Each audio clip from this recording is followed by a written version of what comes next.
Stories of how MPs have been spending our money on their expenses. Some claims have really stuck out, such as the ones made by Margaret Moran, the MP for Luton South.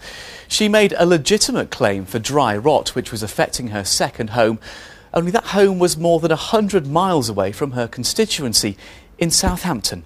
Today, the Labour Party announced a special panel will consider her future. Carl Mercer is in Luton now. What's the latest you've heard on the future of Margaret Moran as an MP? Well, maybe I can put it like this, Mike. Luton's had something of an unfortunate time of it over the last couple of weeks. Of course, Luton Town, the football club, was relegated from the Football League, wasn't it? And now Luton residents face the real possibility that one of their MPs will be relegated, like them, to the rank of ordinary citizen.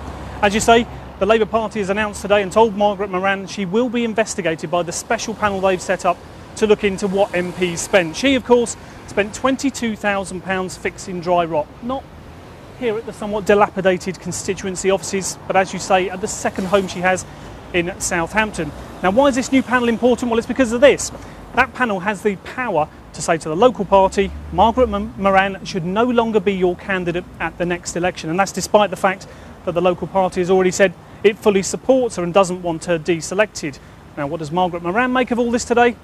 We don't know. We couldn't contact her, nor could a constituency party chairman. He told me he hasn't been able to speak to her for the last 10 days. What do the voters of Luton make of it? Their views somewhat clearer.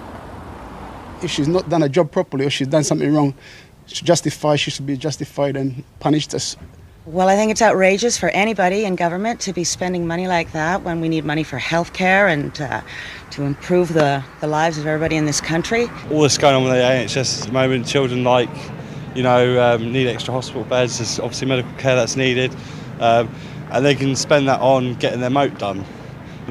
Where's the justice in that when there's a kid waiting for a heart transplant and something like that? They're squandering money away. And Carl, more today from Esther Ranson. Is she definitely going to stand as an MP?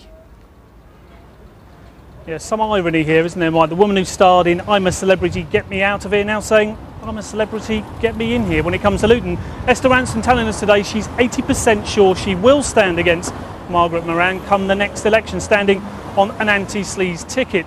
Of course, she was in town here yesterday meeting voters. She's made the front page of the local newspaper as well. Much discussion in there about all of the sleaze allegations. And Esther Ranson says she will make that decision come next Tuesday, depending on what happens with that special panel investigating Margaret Moran's claims. Carl, thanks for that. And Esther Ranson was also at the launch of a new political party today. The Jury team was launching its campaign for the European elections. The party will act as an umbrella group for independent members who are standing on a variety of issues. We believe that politicians should serve their constituents and the country, not themselves or a political party. And it's obvious that politicians in Westminster and in Europe are now disconnected from the people. BBC London has learned that the head teacher suspended last week after allegations he was paid large